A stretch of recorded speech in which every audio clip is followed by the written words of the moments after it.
পরাধীন ছিলাম আমরা, এখন আলহামদুলিল্লাহ স্বাধীন হয়েছি। আমি রিমান্ডে 10 দিন ছিলাম, আপনারা জানেন। 3টা বছর আমি যাই না, ঘরের নাম শোনেন, ওই রকম জায়গায় ছিলাম। আমি আল্লাহর জন্য ওনাদেরকে ঘৃণা করছি এবং আপনাদেরকে ঘৃণা করার জন্য বলছি এই কারণে, কারণ এগুলো মানুষ না, এই মানুষ নামে এগুলো জানোয়ার। আপনি শুধু নাম শুনেই মনে করেন যে আয়না ঘর মানে চারিদিকে আয়না দেওয়া আছে। এতে কত বড় ভয়ঙ্কর মানবতার সাথে আমরা মানবতা বিরোধী অপরাধের বিচার করলাম। এই ঘরের সাথে যারা জড়িত A to Z প্রত্যেকটা মানবতা বিরোধী অপরাধে শামিল। এদের বিচার এখনই করা দরকার। আজকে একজন ওর সাথে জড়িত যে সর্বোচ্চ পর্যায়ে, তাদের ভেতরে একজন ধরা পড়েছে অলরেডি। আমরা বিচার চাই, ওর কোনো বিচার নেই। 8-10 বছর, 12 বছর, 14 বছর একটা মাটির নিচের ঘরে, এদিকে 1.5 হাত, এদিকে 1.5 হাত। আপনি কি মনে করেন জিন্দা কবর ওইটা? এই কঠিন অবস্থায় যারা মানুষকে ফেলে রেখেছিল, আপনি যদি মেরে ফেলতেন, খবর দিয়ে দিতেন যে অমুক মারা গেছে, তারপরও তার স্ত্রীটা বিয়ে করতে পারত, তার ছেলে মেয়ে জানতো যে না মারা গেছে। আপনি ব্যারিস্টার আমান আজমি, কি বলে, ব্রিগেডিয়ার জেনারেল ব্যারিস্টার আরমান, ওনার স্ত্রীর কাছে আপনি কি জবাব দেবেন বলেন তো? 8-10 বছর তার স্বামী থাকার পরও না থাকার স্বামী, সে জানেই না যে বেঁচে আছে কিনা। আজকে একটা ছবি ফেসবুকে সব পাশাপাশি ওনারা বসে আছে, দেখলাম, আমার কান্না চলে এসেছে যে মানুষ, এরপরও কিছু মানুষ জালেমদের পক্ষে এখনো পর্যন্ত সাফাই গাচ্ছে।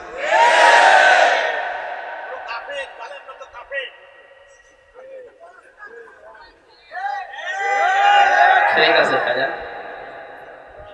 এ দেখেন আমার হাতে কোরআন শরীফ, সত্য কথা বলছি। আল্লাহর কসম, আমি যে কষ্ট পেয়েছি 3 বছর, আমার কষ্টের কথা আমি আল্লাহর জন্য মাফ করে দিয়েছি। কিন্তু ওনারা যা করেছে ওটা মাফ পাওয়ার মতো না।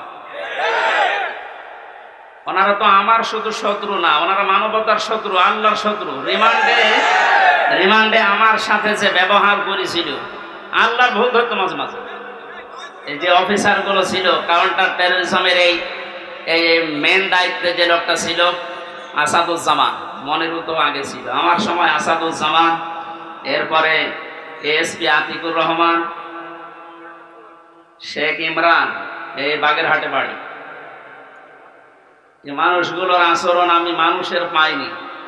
রিমান্ডে আপনি আমার মামলার কথা জিজ্ঞাসা করেন, যে বিষয়ে আমাকে মামলা দেওয়া হয়েছে ওইগুলো বলেন যে আমি কিছু পারি কিনা, দেখেন না আল্লাহর ভুল ধরে যে আল্লাহর এই কাজটা করা ঠিক হয়। তো ওরে আমি ভালোবাসবো না ঘৃণা করবো? কার জন্যে? কারণ কি, এর আয়াতে হাদিসের পরে যে শব্দগুলো আছে, দেখে যে ব্যক্তি কাউকে কিছু দান করে সেজন্য আল্লাহর জন্য দান করে। এখানে 7 বার আমি আসার চেষ্টা করেছি, লক্ষ লক্ষ টাকা খরচ হয়ে গেছে, কিন্তু আমার উঠতে দেবে। এই জন্য এখানে যদি আপনি কিছু এই খরচটা তোলার জন্য দিয়ে যান, যে ড্রামগুলো দেওয়া আছে, জোর করে না, আল্লাহর জন্য দিয়ে যাবেন। কাউকে যদি কিছু না দেন যে আমি দেব না, তাও যেন আল্লাহর জন্য হয়। এই 4টা কথা যদিও সহজ, এতে কত কঠিন মানা, এখন সে বাস্তবতা চলে এসেছে। এই কঠিন অবস্থায় এই 4টা বিষয় আমরা যারা মেনে চলতে পারি, নবীজি বলেন ফাকাদ ইস্তাকমালাল ঈমান, সে তার ঈমানকে পরিপূর্ণ করে নিয়েছে। এই হাদিসটা আমাদের জীবনে আমল করার তৌফিক আল্লাহ যেন দান করেন, আমিন। মঞ্চে বসা আমার মাজলিসের এই বাগেরহাট জেলার শ্রদ্ধাভাজন সভাপতি, শ্রদ্ধাভাজন জেলা আমির সাহেব, এরপরে যে ভাই সে এই লন্ডন থেকে এসেছে, এই যে আমার আগে কথা বলছিলেন যে ভাই, যতগুলো মানুষ এখানে এসেছে, আমার শ্রদ্ধাভাজন মামা শ্বশুর এসেছে আজকে আমার সাথে আমি বাগেরহাট দেখার জন্য। মাওলানা আলমগীর হোসাইন সহ নাম না জানা প্রত্যেকটি আলেমদের হায়াতে তয়্যিবা সিহাতে কুল্লিয়া কামনা করছি। ওয়ারাফা'না লাকা যিকরাক, আল্লাহ এদের মর্যাদা সম্মান আরো বাড়িয়ে দাও। সামনে বসা মুসলমান ভাইরা, পর্দার আড়ালে সম্মানিত মা এবং বোনেরা, প্রশাসনের ভাইরা, প্রাণপ্রিয় বাগেরহাটবাসী, আল্লাহর দরবারে শুকরিয়া জানাচ্ছি, যিনি আমাদেরকে বিজয়ের স্বাদ কি এটাই জীবনে দেখার তৌফিক দিলেন। পরাধীন থাকলে যে কি হয় আমি নিজে টের পেয়েছি, আপনারাও দেখেছি। সবচাইতে বেশি পেয়েছিলাম ওই 10 দিন মাটির নিচে, ওরা সব চারিদিকে 8-10 জন বসা, আমি একা, এমনি আমার শরীর চলে না। এরপরে আবার এরকম ভয়ঙ্কর ঘর, এরকম ভয়ঙ্কর অবস্থা, এক এক দিক থেকে এক রকম উল্টাপাল্টা প্রশ্ন করে। বলেন তো কত একটা অসহায় অবস্থায় ছিলাম। আমার মনে হচ্ছিল পৃথিবী বলতে আর কিছু নেই। 11টা ঘন্টা আমার এই হাতের ভেতরে যে হ্যান্ডকাপ দিয়ে, ওটা ছাতা লাগালে এমনি কেটে যায়, চোখ কালা কাপড় দিয়ে বেঁধে মাটির নিচে ওই ঘরে চারিদিকে শুধু পানির আওয়াজ শোনা যায়।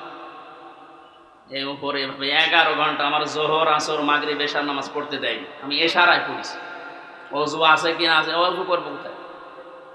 বলেন এই কঠিন অবস্থা বাংলাদেশের মতো জায়গায়। আর আমার চাইতে ভয়ঙ্কর ছিল তো ব্যারিস্টার আরমান, ব্রিগেডিয়ার ভাই আমান আজমি ভাই, এদের অবস্থা আরো কঠিন। আমি মাঝে মাঝে 7 মাস 8 মাস 9 মাসের কথা শুনতাম উপর থেকে, যাদের 7 তলায় 9 তলায় গম রেখেছিল। এই গম শব্দটা যদিও ছোট, এটা কত ভয়ঙ্কর জিনিস। আমি তো 7-8 মাস আমি জেলে আছি জানতাম, বাইরের মানুষও জানতো, আমার পরিবার। আর ওদের এই 8-9 বছর জানেই না যে বেঁচে আছে। আমারও গমের মতো রেখেছিল, কারণ আমার কোনো যোগাযোগ ছিল না, বিচ্ছিন্ন। মার্ডার করে গেছে সে 2 দিন পরে 7 দিন পরে মোবাইলে কথা বলতে পারে বাড়িতে যে আমি আছি। আর আমার 8 মাস হয়ে গেছে, আমি জানি না যে বাইরে কেউ আছে কিনা। কারারক্ষীর কাছে একটু চিরকুট লিখে দিলে ওই যাবে আসবে, তারপরের দিন তার ডিউটি পড়বে, বাড়িতে যাবে, বাড়ি থেকে সংবাদ আসবে, সে আসতে আসতে মনে হয় সংবাদ বাসি হয়েছে। এই জন্য পরাধীন ছিলাম আমরা, এখন আলহামদুলিল্লাহ স্বাধীন হয়েছি। স্বাধীন হলে বিজয় পেলে মানুষ কি করবে, আজকের তেলাওয়াতকৃত আয়াতগুলোতে আল্লাহ জানিয়েছে। আমরা কোরআন থেকে নিতে চাই নাকি? মান ক্বালা বিহি সাদাকা, যারা কোরআন দিয়ে কথা বলে, নবীজি বলেন এরা সত্য কথা বলে। এই জন্য আমরা সত্য কথা শুনতে চাই এবং বলতে চাই কোরআন দিয়ে। ওমান আসতাকু মিনাল্লাহি কিলা, আল্লাহর চাইতে সত্য কথা কেউ বলে? আর ওমান হাকামা বিহি আদালা, যারা কোরআন দিয়ে বিচার করে এরা ন্যায় বিচার করতে পারে। সত্যি যদি কোরআনের বিচার ব্যবস্থা কায়েম হয়ে যায়, জালেম জারাস এরা যদি এদের বিচার দুনিয়ায় পেয়ে যায়, এদের উপকার আমাদের উপকার। কারণ জালেমের বিরুদ্ধে মামলা হামজার না, জালেমের বিরুদ্ধে মামলা কার? এটাকে আমি বানালাম। সূরা শূরা 25 নম্বর পারা 6 নম্বর পৃষ্ঠা 12 নম্বর লাইনে 42 নম্বর আয়াত। আল্লাহ পাক বলেন ইন্নামাস সাবিলু আলাল্লাযীনা ইয়াজলিমুনান নাস ওয়া ইয়াবগুনা ফিল আরদি বিগাইরিল হক উলাইকা লাহুম আযাবুন আলীম। এটা তাফসীরে ফি জিলালিল কোরআন। আমি জেলখানায় থাকতে যে তাফসীরগুলো দেখতাম তার ভেতরে এটা একটা, ফি জিলালিল কোরআন। জালেমরা বাস্তবতায় যা দেখলাম, এই জালেমগুলো জানে না যে জেলখানায় বসে বসে সাইয়েদ কুতুব এই জিলালিল কোরআন তাফসীর লিখেছে। এইটা জেলখানায় চলতে দেয়, অথচ সাইয়েদ আবুল আলা মাওদুদী রহমতুল্লাহ আলাইহির ফি জিলাকির তাফহিমুল কোরআন ঢুকতে দেয়। ও জালেমরা জানে যে ওইটা চাইতে ওইটা কত বড় কঠিন, আর ওর লেখাই হয়েছে জেলখানায় বসে, ওটা পড়তে দিত। ওখান থেকে রেফারেন্স হিসাবে যেগুলো বলবো বেশিরভাগ ওখান থেকে, বাকিগুলো তাফসীর ইবনে কাসির। আল্লাহ পাক বলেন কিয়ামতের ময়দানে আমি আল্লাহ নিজে মামলা দায়ের করব, আমি নিজে কেস করব, নিজে অভিযোগ দায়ের করব তাদের বিরুদ্ধে যারা মানুষ হয়ে মানুষের উপরে অত্যাচার চালিয়েছে। ইয়াজলিমুনা নাস, আল্লাহ ইয়াজলিমুনা এটা মোজারে দিয়েছেন, বর্তমান ভবিষ্যৎ, প্রেজেন্ট ফিউচার। নাস দিয়েছেন আল্লাহ, ইয়াজলিমুনা মুসলিমুনা দেয়নি। মানুষ হয়ে যারা মানুষের জুলুম উপরে জুলুম করে, তাদের অধিকার নষ্ট করছে, করবে, তারা মামলার আসামি হামজা না আল্লাহ? বাংলাদেশে এই 15 বছরে আপনি যা করেছেন মানবতার সাথে, আপনি শুধু হামজার একা মামলার আসামি না কিয়ামতে? আপনি 15 কোটি মানুষের এবং আল্লাহর মামলার আসামি। আল্লাহর মামলার আসামিদেরকে আমরা এই মুক্ত স্বাধীন দেশে আর দেখতে চাই? কোনো দরকার নেই। শয়তান যেমন আল্লাহর গজব প্রাপ্ত, এগুলো আল্লাহর গজব প্রাপ্ত। শয়তান একজনের সাথে দোস্তি করেছিল, সারাদিন বন্ধুত্ব করার পরে সন্ধ্যাবেলা শয়তান ওরে ডাক দিয়ে বলছে, বন্ধু সারাদিন তো তোমার সাথে চললাম ফিরলাম খেলাম, আমি এখন আর থাকতে চাই না, আমি গেলাম। কেন? আমি তোমার সাথে থাকতে ভয় পাই। আমার সাথে থাকতে ভয় পাও, সারাদিন তো ছিলে, কে তুমি? আমার পরিচয় তো ওইভাবে আগে নাওনি, আমি হচ্ছে ইবলিশ, সুরত ধরে এসেছিলাম। ও তখন আশ্চর্য হয়ে বলে যে আপনি দূর হয়ে চলে যাবেন আমার কাছ থেকে, আপনার পরিচয় পেলে তো আমি দূর হতাম না। আমি যেতে চাই এই কারণে, কারণ আমি আল্লাহর একটা বিধান মানি নাই। এ কারণে আল্লাহ আমারে একটা সেজদা না মানার কারণে পৃথিবীতে পাঠিয়েছে, তাও লানত দিয়ে। আমার নাম মারদুদ, আমার নাম রাজিম, কত রকমের নাম আমার উপরে দিয়ে আল্লাহ আমার বিদায় দিয়েছে।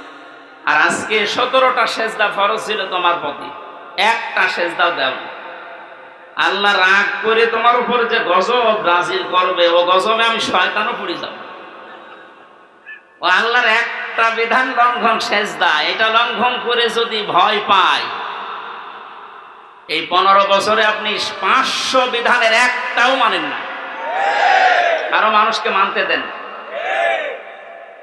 এর গায়ে যদি জিন লাগে নিয়ে আসবে এর মা বাবা আমার কাছে, সূরা নাস আর ফালাক, এমনকি আয়াতুল কুরসি পড়ে ফু দিলে চলে যাবে, এটা আমাদের বিশ্বাস।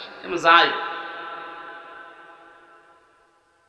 আর আমার তো মনে হচ্ছে এই ঘটনাটা বলার পর শয়তান আল্লাহর একটা মাত্র বিধান সেজদা দেওয়া লাগবে এটা মানে নাই, কিন্তু আল্লাহর বিধানের এগেইনস্টে নতুন করে কোনো বিধান শয়তান বানায় না। কথা বুঝতেছে? আল্লাহর বিধানও মানে না, এতটুকুই শেষ। এগেইনস্টে নতুন করে কোনো বিধান বানিয়ে মানবো এরকম কিছু শয়তান করেনি। তো আল্লাহর এই পৃথিবীতে ক্ষমতা পেয়ে আল্লাহর যে বান্দা নিজে আল্লাহর বিধান মানে না এবং আল্লাহর বিধানের বাইরে নতুন করে বিধান বানিয়ে আল্লাহর বান্দাদেরকে মানতে বাধ্য করে, এটা শয়তানের চাইতে বড়। জিন শয়তান ধরলে তো নাস ফালাক আর ইখলাস পড়লে চলে যাবে, আর ওরে পুরা কোরআন শরীফ তেলাওয়াত করে ফু দিলেও যাবে না। সুতরাং এরকম এত বড় শয়তান আমরা আর দেখতে চাই না। মুক্ত যখন হয়েছে আলহামদুলিল্লাহ, কোরআন কি জানিয়েছে বিজয়ের পরে আমরা ওইগুলো এখন শুনব। আমার কথার অর্থ বোঝেন আপনি? সুতরাং যারা আল্লাহর মামলার আসামি, ছোটখাটো বিষয় এটা না, অনেক ভারী কথা। আপনি আল্লাহর মামলার আসামি হয়ে গেছেন, কিয়ামতে আপনি উকিল পাবেন কোথায়? দুনিয়ার দিকে তাকিয়ে টের পাচ্ছেন। 10 দিন আগে যার কথায় হাইকোর্ট, জজ কোর্ট, সুপ্রিম কোর্ট, প্রত্যেকটা কোর্ট ওঠা বসা করতো, এখন তার পক্ষে একজন আইনজীবী দাঁড়াবে কেউ রাজি না। তার দলের লোক নেই। লক্ষ লক্ষ মানুষ এই পৃথিবীতে তার ভক্ত ছিল, সন্তান। মানে একটা বিচারপতি দাঁড়াবে, একটা উকিল দাঁড়াবে তার পক্ষ নিয়ে, কেউ রাজি নামে জালেমের পক্ষে। এখন ডিম খেতে খেতে মরছে, ডিমটা মুখ দিয়ে খেলিতে হয়, কত জায়গা দিয়ে ডিম খাচ্ছে। ওই জায়গাতে যখন আলেমদেরকে মাজায় দড়ি দিয়ে ছাগলের মতো তুলতেন, আমার মতো মানুষ, আপনি জানেন না হামজা কি? ও নিজেও বলতো রিমান্ডে, আপনি কিছু করেন না আমি জানি, কিছু জানেন তো আমার হাতে এই যে এটা বেঁধে দিলেন, এই তো যথেষ্ট, আমি কি পালিয়ে যাব? পায়ে দিয়েছে ডান্ডা বেড়ি, মাজায় দিয়েছে দড়ি, মনে হচ্ছে ছাগল টেনে নিয়ে যাচ্ছে। আর ওই কোর্ট চত্বরে মানুষগুলো, কিছু মানুষ কান্ত আর কিছু শয়তান আসে দেখে টিপ্পনি কাটছে, যা হচ্ছে ঠিকই হচ্ছে, এবার ঠেলা টের পাও।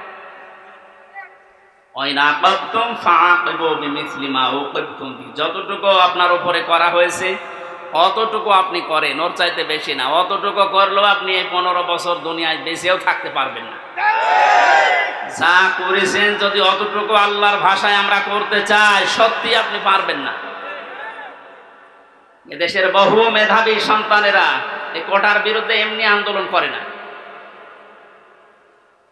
বিশেষ করে এই 17 বছরের বাস্তবতা আমার জীবনে আমি যতটুকু দেখেছি, আপনি তাকান তো, অনার্স মাস্টার্স করার পরে বিশ্ববিদ্যালয়ে ফার্স্ট ক্লাস ফার্স্ট হওয়ার পরেও নেবে না, দলীয় পরিচয় পেছনে বিএনপি করে, শিবির করে, এই ট্যাগ দিয়ে।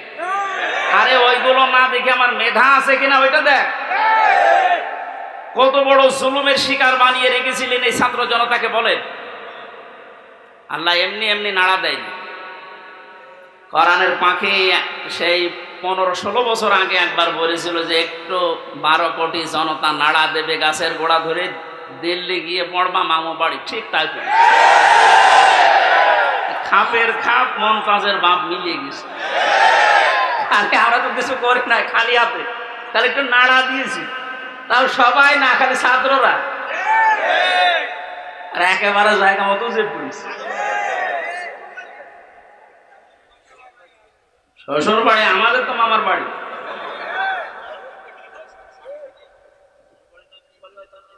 যাই হোক, আমি সে কথা বলতে চাচ্ছি, আমরা কোরআনে কারিম থেকে কথা শুনতে চাই, এবং জালেম যারা তারাও যেন মরণের পরে অন্তত তাদের আর বিচার না হয়, এই জন্য দুনিয়াতে আমরা তাদের বিচার দেখতে চাই। আপনারা আমাদেরকে শত্রু ভাববেন, আমরা আপনাদের বন্ধু, কারণ দুনিয়ায় উপকার করে দিচ্ছি। এই বিচার না হলে আপনি মনে করছেন মাপ পেয়ে যাবেন, কখনো না। আল্লাহর কাছে যা করেছিলেন ওনাকে বলেন, উনি ইচ্ছা করলে মাফ করে দিতে পারে। কিন্তু হামজার সাথে ব্যারিস্টার আরমানের সাথে যা করলেন, এটা আমরা যতক্ষণ মাফ না করবো আপনি মাফ পাবেন না। কারণ আপনি আমাকে আর আরমানকে শুধু কাঁদিয়েছেন তা না, আমার স্ত্রীকে কাঁদিয়েছেন, আমার মেয়েকে কাঁদিয়েছেন। আমার ছোট মেয়েটা আজ পর্যন্ত আমার চেনে না, আমার কাছে আসে না, ভয়তে বলে যে ও হুজুর, ওরকম হুজুর বহু আসে। কারণ সে 8-9 মাস ওরে রেখে গিয়েছিলাম, 3 বছর পর, ওটা এখন 4 বছর পর, ও জানবে কি করি। সুতরাং আপনি শুধু আমার একা ক্ষতি করেননি, আমার মা বাবার ক্ষতি করেছেন, আমার স্ত্রীর ক্ষতি করেছেন, আমার সন্তানের ক্ষতি করেছেন, আমার সংসারটা নষ্ট করে দিয়েছে। সব কিছু এরকম হামসা একা লক্ষ লক্ষ মানুষ এই দেশে আমার মতো ব্যক্তি, আপনি মাপ পাবেন কয়জনের? 1 জন 2 জন 5 জন মাপ, কয়জন মাফ করতে পারে বলেন? এই লোকটাকে যদি আপনি মেরে ফেলেন তাহলে ওনার বিচার কি? ওনারও মেরে ফেলা লাগবে। ওনাকে যদি আমি মেরে ফেলি, আমার একটা বিচার এই যে আমাকে যদি মেরে ফেলেন তাহলে বিচার শেষ। কথা বলছেন আমার? আর একটা সিস্টেম আছে, হ্যাঁ, ওনার স্ত্রী, ওনার মা বাবার সন্তান আদি যারা, ওরা যদি মাফ করে দেয় টাকা পয়সা নিয়ে, জরিমানা নিয়ে, তাহলে মাফ হবে। তাছাড়া আর কোনো সুরত নেই। ওই 10 বছর 15 বছর 18 বছর 30 বছর জেল দিয়ে ওই লোকটা শুধু জেল খাটাই হবে, তার উপর আবার আরেকটা জুলুম হয়ে যায়। কিন্তু ওনাকে মাপ পাওয়ার জন্য কোরআনে কারিমে হাদিসে যে 2টা বিষয় আমরা পাই। 1 নম্বরে ওনারে মাপ পাওয়ার জন্য ওনারে মেরে ফেলা লাগবে। এক কথা বলো না কেন? 2 নম্বরে শুধু মেরে ফেলা না, ওনার আত্মীয় স্বজন যদি টাকা পয়সা নিয়ে দিয়ে বলে যা মাফ করে দিলাম, ঠিক আছে। তাছাড়া মাপ পাওয়ার আর কোনো লাইন আছে? লাইন আছে? ওনার জীবন কয়টা? উনি আমাকে মেরেছে, আমি ওনাকে মেরে ফেললাম, শেষ হয়ে গেল। কিন্তু ওই লোকটা যদি 500 মানুষ 2700 ছাত্র হত্যা করার কারণ হয়, ওকে 2700 বার মারা লাগবে। পরে 2700 বার মারা যাবে, এমনি মরে যাচ্ছে তো 2700 বার মারা যাবে কোন কায়দায়? একবার মরলেই তো শেষ। 2699 বার এখনো মারা লাগবে, তো আমি মারবো কি করে? কারণ এতগুলো মানুষ এই কয়েকদিনে আমার সামনে 14 জন মারা গেছে, আমার সামনে। আমি মরণের পর 5 তারিখে যেদিন স্বাধীন হয়ে যায়, 6 তারিখে সকালবেলায় প্রত্যেকের বাড়িতে আমার যা সমর্থ ছিল, এমনিতে আমিও মুসলিম, যতটুকু পেরেছি 2 মাস চলার মতো তাদেরকে দিয়ে এসেছি। হাসপাতালে গিয়েছিলাম দেখতে, এক একজনের যে অবস্থা, এই জায়গায় গুলি লাগিয়ে, এই জায়গায় বন্দুক লাগিয়ে দিয়েছে, এই জায়গায় লাগিয়ে দিয়েছে, লজ্জাস্থান নষ্ট হয়ে গেছে। এরকম বহু মানুষ হাসপাতালে কাতরাচ্ছে এখনো, সেটা কুষ্টিয়া, বাকি জেলাগুলো তো আমি তো জানি না এখন সব খবর। আর এই 8-9 দিন ছিলাম তো বাইরে, এই জন্য সব খবর জানিও না। সুতরাং আমাকে যদি আপনি একজন মারার জন্য মেরে ফেলতেন, আমার তো বিচার হয়ে যেত। আমি তো কারণ হয়ে দাঁড়িয়েছি 2700 মানুষ মারার, আমাকে তো 2700 বার মারা লাগবে। এই জন্য এই বিচার এখন আর দুনিয়ায় নেই, এই বিচার করার জন্য আল্লাহ আখিরাত বানিয়েছে। 2700 বার আপনাকে মারবে, আপনার লজ্জার স্থান নষ্ট করে দেবে। এই জন্য বলছি, জালেম যারা আছেন এখনো ফিরে এসে যে সমস্ত মানুষের উপরে জুলুম করেছিলেন, ওনাদের কাছে যান, ওনারা যদি কিছু করতে পারে। তাছাড়া আল্লাহ জানিয়েছেন যে আমি মাফ করব না, কারণ এটা আমি দায়িত্ব ছেড়ে দিয়েছি যাদের উপরে জুলুম করেছি যে তাদের উপর। এখন তাদেরকে বলেন, ওনারা যদি মন থেকে কিছু করে, তাছাড়া আপনি দুনিয়াও ধ্বংস করেছেন, আপনার আখিরাতও ধ্বংস হয়ে যাবে। আল্লাহ তুমি আমাদেরকে জালেম হওয়া থেকে রক্ষা করো। এই শব্দটা শুনতে যদিও সহজ মনে হচ্ছে, জালেম, এটা কত বড় নিকৃষ্ট আল্লাহর কাছে। কারণ জালেমদেরকে আল্লাহ বারবার কোরআনে জানিয়েছেন, আল্লাহু লা ইয়াহদিল কওমাজ জালিমিন, জালেমদের আমি পথ দেখাই না, হেদায়েত দেই না। আমরা যদিও অনেকে বলে হুজুর আমাদের কেন্দ্রীয় আমির বারবার দোয়া করে, তো দোয়া করে করবো কি? জালেমদের তো হেদায়েত হবে না, জালেমদের কোনো হেদায়েত নেই। আর জালেমকে ক্ষমা করে দেওয়ার অর্থ হচ্ছে মাজলুমের উপরে অবিচার করা। আপনি কোনো দিন ব্যারিস্টার আজমির কে আরমান, ব্যারিস্টার আরমানের স্ত্রীর কাছে মাপ পাওয়ার কথা না, সে মানুষ ছিল আপনার মতো। এরপরও বলছে আপনারা চেষ্টা করেন, যদি মাপ পান, না পাইলে বুঝবেন আপনার দুনিয়া আখিরাত ধ্বংস হয়ে গেছে। আল্লাহ তুমি আমাদেরকে মাফ করো, বলেন আমিন। কোরআনের বিচার যতদিন পর্যন্ত কায়েম না হচ্ছে, বসে থাকার, থেমে থাকার আমাদের কোনো সুযোগ নেই। যে যেখান থেকে আসি আমরা চেষ্টা চালাবো, চর্ম চোখে এদেশে দেখতে চাই আল্লাহর কোরআন দিয়ে বাংলাদেশটা চলছে। কারণ আমরা তো দেখলাম যে বাবা চালালে কেমন লাগে, চাচা চালালে কেমন লাগে, স্বামী চালালে কেমন লাগে, বউ ভাবি সবাই চালিয়েছে, সবই দেখলাম যে কেমন লাগছে। একটা জিনিস এখন দেখতে বাকি আছে, যে কোরআন দিয়ে, আল্লাহর কোরআন দিয়ে রাষ্ট্র চালালে কেমন লাগে, এটা দেখতে বাকি আছে না?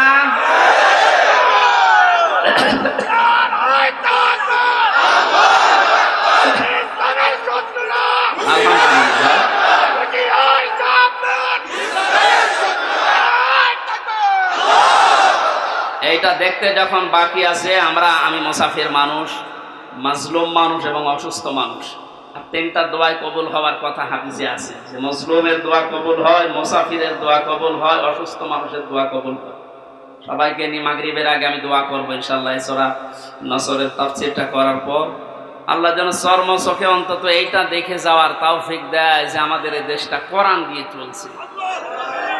কি যে শান্তি পাবে প্রত্যেক ধর্মের মানুষেরা, আমি বলে বোঝাতে পারবো না, আপনি পাবেন ইনশাআল্লাহ। আমাদের মান হাকামা বিহি আদালা, যেহেতু নবীজি জানিয়েছেন কোরআন দিয়ে বিচার ফায়সালা করলে ন্যায় বিচার পাওয়া যায়। ন্যায় বিচার কি শুধু নাম শুনে ন্যায় বিচার পেয়েছি 17 বছর আমরা? আমার এক ঠনকো মূল্য চুরি মামলা দিয়েছিল, আমার মামলা খুব কঠিন না, মূল্য চুরি করলে যা হয় ওই রকম একটা। সেই মামলা আমার 30-32 বার হাইকোর্টে ওঠে, সিএম কোর্ট, জজ কোর্ট, হাইকোর্ট, তিনবার হিসাব করে দেখেন 30 থেকে 33 বার উঠেছে, না হবে না। আর এদিকে প্রতিদিন আপনি টিভির সামনে বসে বলি ছড়ান যে আমরা ন্যায় বিচার কায়েম করছি। এই ন্যায় বিচারের একটা নমুনা,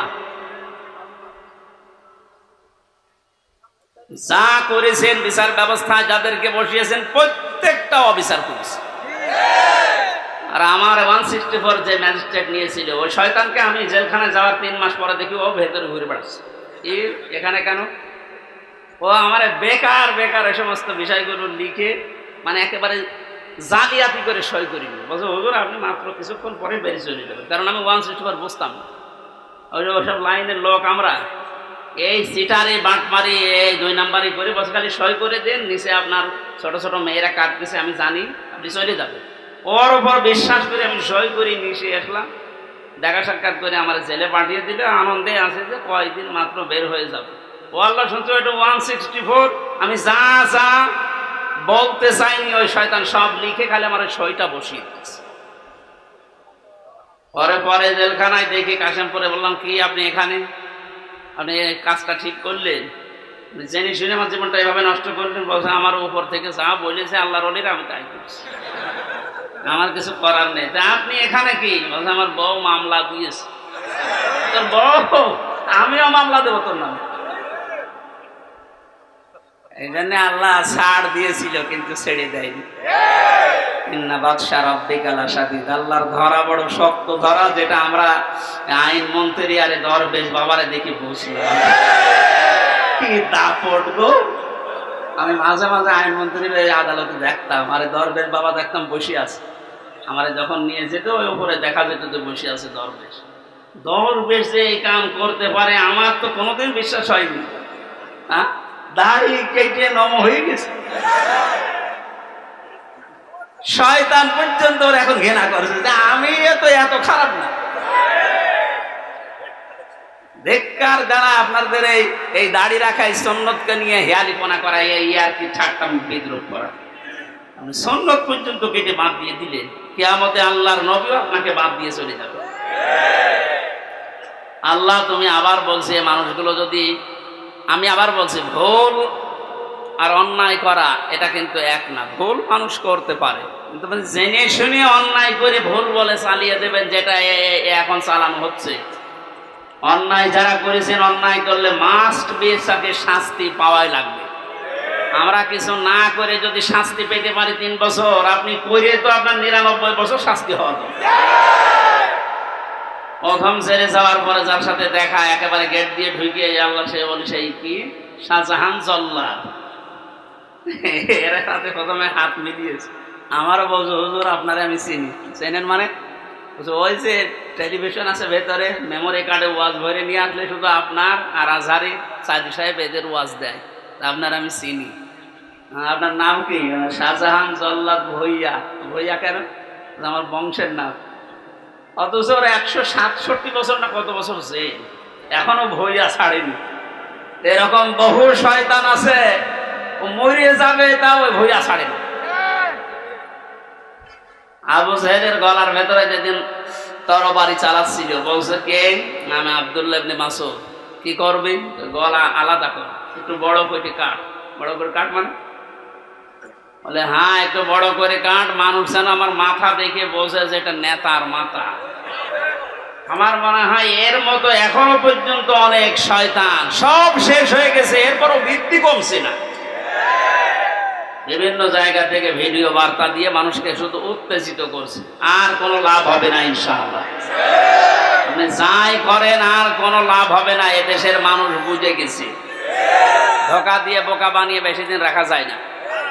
এই জন্য কোরআনের বিচার ব্যবস্থা যদি কায়েম হয়, দল মত এখানে আর নেই। সবাই যেহেতু আমরা মুসলিম, 96% মুসলমানের দেশে কোরআনের বিচার চলবে না মানে?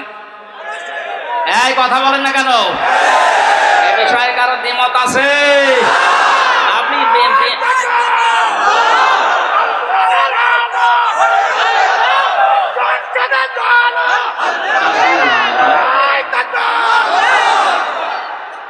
আমান আমিলা বিহি উজিরা, যারা কোরআন দিয়ে আমল করবে কিয়ামতে আল্লাহ নিজে তাদেরকে পুরস্কার দান করবে। আল্লাহ রাব্বুল আলামিন কোরআনের আমল করার মাধ্যমে পুরস্কার যেন আমাদেরকে দান করেন।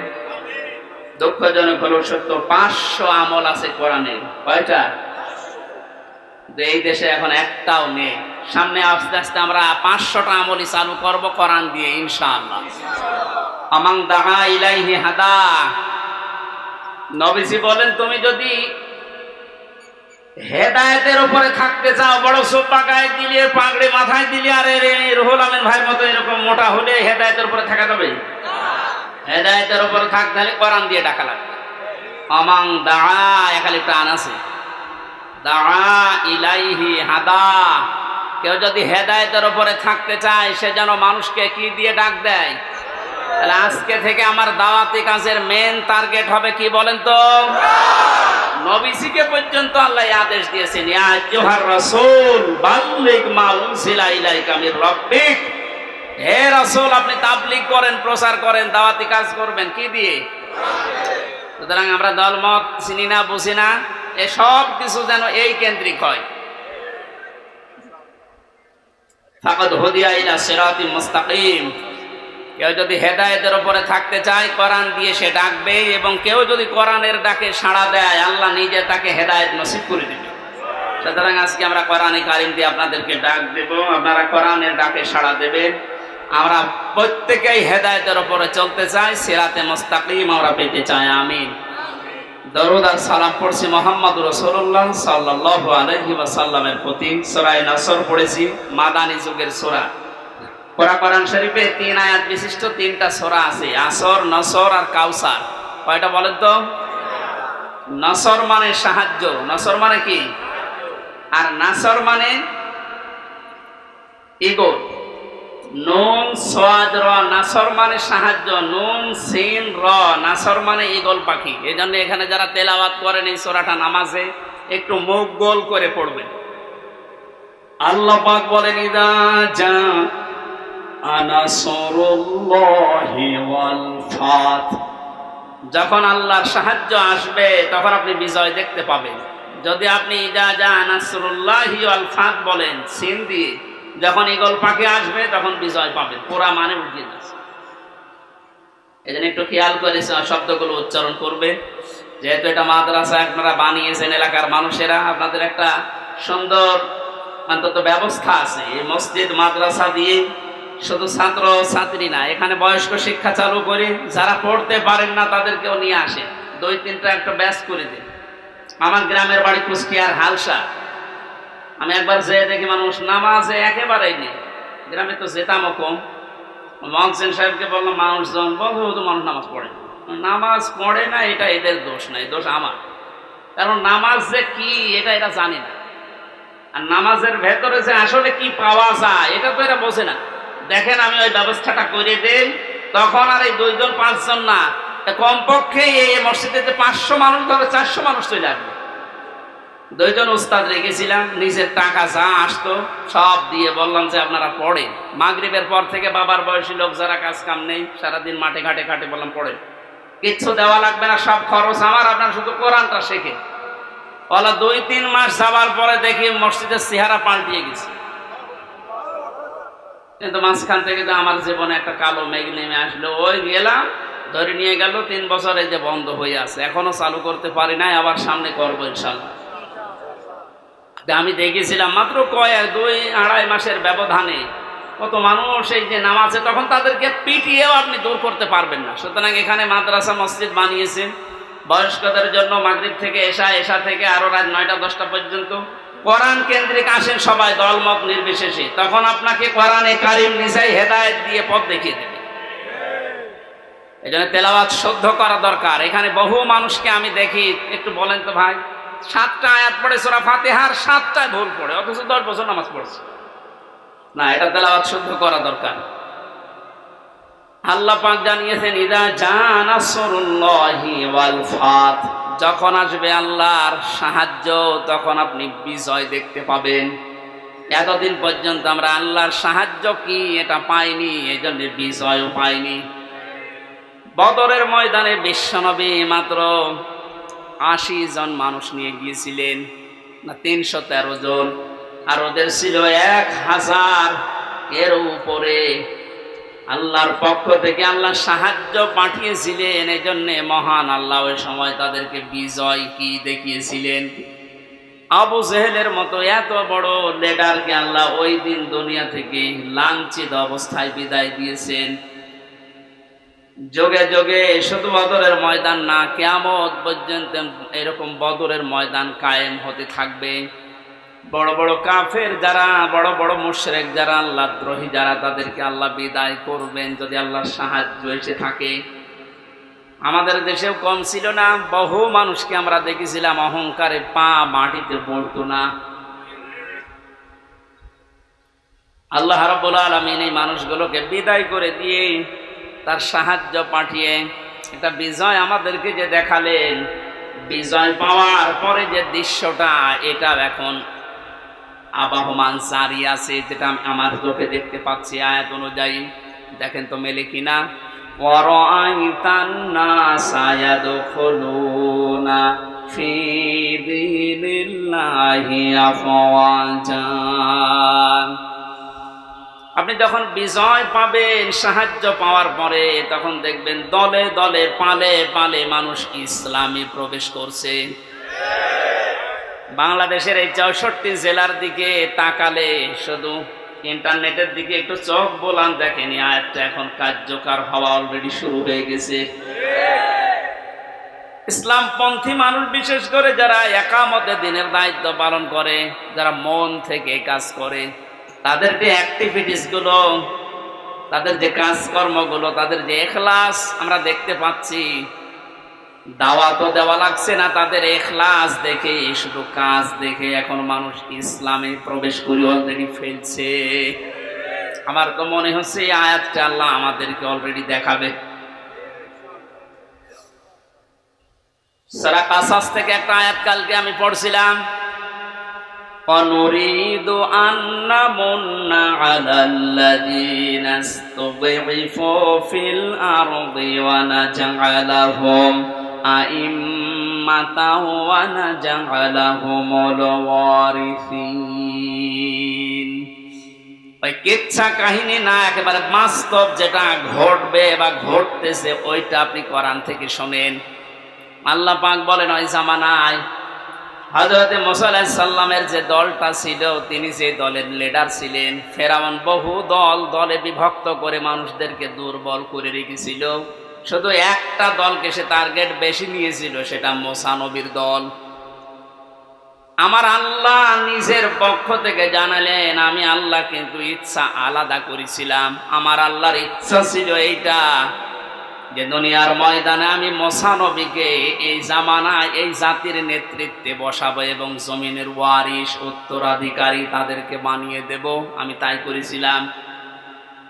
ইয়াটা এখন বাস্তব আমার মনে হচ্ছে, আমার চোখে ভাসতেছে। আল্লাহ তুমি সূরা কাসসের 5 নাম্বার আয়াতটা আমাদেরকে দেখাও। স্বৈরাচার নব্য ফেরাউন এই পৃথিবীতে বহু দল ছিল এদেশে, সব দলকে টার্গেট না করে শুধুমাত্র কোরআনে কারিম এই পৃথিবীতে যেন বিদায় নেয়, কোরআনের লোকগুলো যেন এই দুনিয়াতে আসতে না পারে, এই কাজ করার জন্য যারা চেষ্টা চালিয়েছিল আল্লাহ তাদেরকেই যেন জাতির ইমাম আজ দিনের পর দিন বানিয়ে দিচ্ছে, তাদেরকে ওয়ারিস বানাচ্ছে, জমিনের উত্তরাধিকারী বানিয়ে দিচ্ছে। আমরা আবার দোয়া করছি, আল্লাহ তুমি আয়াতটা আমাদেরকে সর্বচোখে দেখাও। অনুরিদু আন্না মুন্না আলাল্লাযীনা ইসতুযইফু ফিল আরদ ইলা আখির আয়া। আমাদের আজকের মাহফিলের প্রধান অতিথি মনে হয় আসতেছে।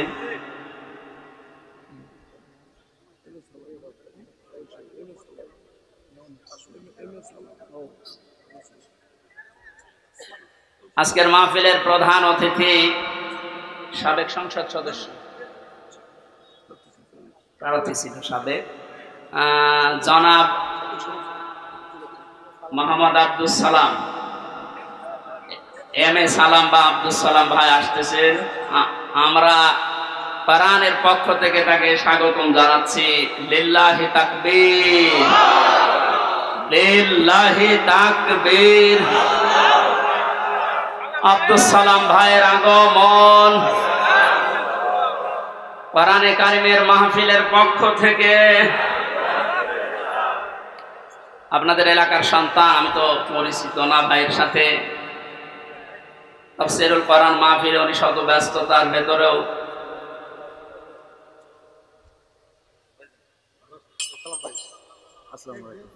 স্বাধীন বাংলাদেশের যে স্বাদ এখন আমরা পাচ্ছি, সেই দেশে উনি এসেছেন, আলহামদুলিল্লাহ।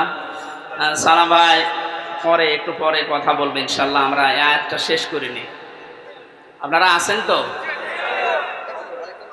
পারিবারিক জীবন নিয়ে যে বইটা আমি লিখেছিলাম, ওই বইটা আমি নিয়ে এসেছি। ওইটা আপনারা যাবার সময় গেটে আছে আমার গাড়িতে, ওই ডানের গেটে নিয়ে যান, কাজে লাগবে স্ত্রীদের জন্য। আমি ওইদিকে যাচ্ছি না, ওটা লিখেছিলাম জেলখানার দৃশ্যগুলো দেখে।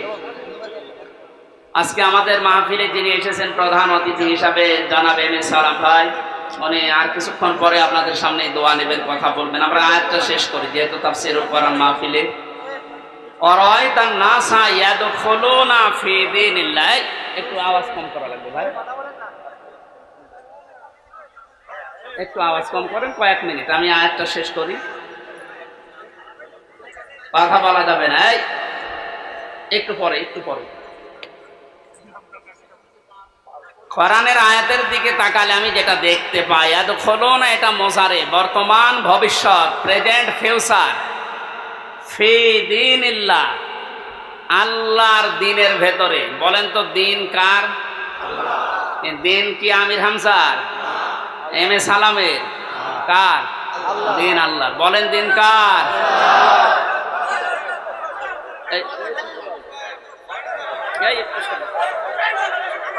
পরে আপনারা এক কথা বারবার বললে সমস্যা, কথা বন্ধ করে। দ্বীনের মালিক এই পৃথিবীতে কেউ না, এমনকি বিশ্বনবী মুহাম্মদ রাসূলুল্লাহ দ্বীনের মালিক ছিলেন না, তিনি দ্বীনের খাদেম ছিলেন। কি ছিলেন বলেন তো? আমরাও দ্বীনের কি? খাদেম। সুতরাং আমরা খেদমত করে যাব দ্বীন ইসলামের, দ্বীনের। না, বারবার ডিস্টার্ব হলে তো আল্লাহর এই দিনকে আমরা জমিনে জিন্দা রাখার জন্য চেষ্টা চালিয়ে যাব, কারণ খাদেমের যে কাজ, কামলার যে কাজ, আমরা সেই দায়িত্ব নিয়েছি। আমরা যেন চর্মচোখে অন্তত এটা দেখতে পাই যে আল্লাহর দিন এই জমিনে কায়েম হয়ে গেছে। যেহেতু সেই পর্যায়ে আস্তে আস্তে আসতেছে, এখন আনন্দ বিজয় কিভাবে উল্লাস করবেন, উদযাপন করবেন, আল্লাহ কোরআনে কারিমে সূরা নাসরে জানিয়েছেন, ফাসাব্বিহ বিহামদি রাব্বিকা ওয়াস্তাগফির। আল্লাহর সাহায্য এবং বিজয় যখন আসবে তখন আপনি ইস্তেগফার করেন আর হামদ প্রকাশ করেন, তাসবিহ করেন। এখন তাসবিহ কি? এক একটা সৃষ্টি জগতের তাসবিহ হামদ এক এক রকম। গাছের হামদ হচ্ছে সকালে আর বিকালে ছায়াটা লম্বা করে দিয়ে সেজদা দেওয়া, এটা তার হামদ, তার প্রশংসা। সৃষ্টি জগৎ যে যেখানে আছে ওইভাবে প্রশংসা আদায় করে। আমাদের প্রশংসা আদায় করার মাধ্যম কি? আমাদের যদি হামদ প্রকাশ করা লাগে একেবারে টুটি পর্যন্ত খেয়ে আলহামদুলিল্লাহ বললাম হয়ে গেল না, এটা না। আপনি এটা খাবারের পরে যে শক্তি অর্জন করলেন, আপনার মেধা, আপনার যোগ্যতা, যা যা পেলেন, এইটা আল্লাহর দিন এই পৃথিবীতে জারি করার জন্য, প্রচার করার জন্য, কায়েম করার জন্য আপনি ব্যয় করবেন, এটা হচ্ছে হামদ। আল্লাহ এই হামদ করার তৌফিক এখন আমাদেরকে দেন। আস্তাগফির, ইস্তেগফার করা, পূর্বের যে সমস্ত অপরাধগুলো করেছি সামনে আর করব না, সচেতন হয়ে যাব, এই হিসাব নিকাশ করে আমরা ইস্তেগফার করব আল্লাহর কাছে। এই এদিকে তাকান, ইস্তেগফার আর তাওবা এই দুইটা জিনিস কিন্তু এক না। আপনি সব সময় ইস্তেগফার করতে পারেন, আস্তাগফিরুল্লাহ আস্তাগফিরুল্লাহ আস্তাগফিরুল্লাহ পড়তেই পারেন সব সময়। সবচাইতে আল্লাহ বেশি খুশি এই শব্দটা শুনলে, যে আস্তাগফিরুল্লাহ, হে আল্লাহ আমি ক্ষমা চাই। আর তাওবা জিনিসটা আলাদা। এই দুইটা শব্দের অক্ষরগুলো এক না। তাওবা লিখতে হলে, ইস্তেগফার লিখতে হলে শব্দগুলো এক না, আবার ভাব অর্থ এক না, এবং বাস্তবে সাংবিধানিক অর্থ, পারিভাষিক অর্থ এক না। ইস্তেগফার সব সময় আপনি করেন, তাওবা করলে কি হয়, পেছনের অপরাধ শুধু মাফ হয়ে যায় না, ওই জায়গাটা আল্লাহ নেকি দিয়ে ভরাট করে দেয়। আল্লাহ এখানে জানিয়েছেন আস্তাগফির, হে নবী আপনার উম্মতদেরকে বলেন যারা তারা যেন বিজয় পেলে লাফালাফি না করে, আনন্দ উল্লাস করতে গিয়ে আল্লাহর বিধানের বাইরে চলে না গিয়ে তারা যেন ইস্তেগফার করে। তাওবা, ইস্তেগফার এগুলোর ভেতরে নিমজ্জিত থাকে। ইন্নাহু কানা তাওয়াবা, অবশ্যই তিনি তওবা কবুলকারী। ইস্তেগফার করলে তাকে মাফকারী। আল্লাহ এই আয়াতগুলো চর্মচোখে আমাদেরকে দেখার তৌফিক দিন, আমিন।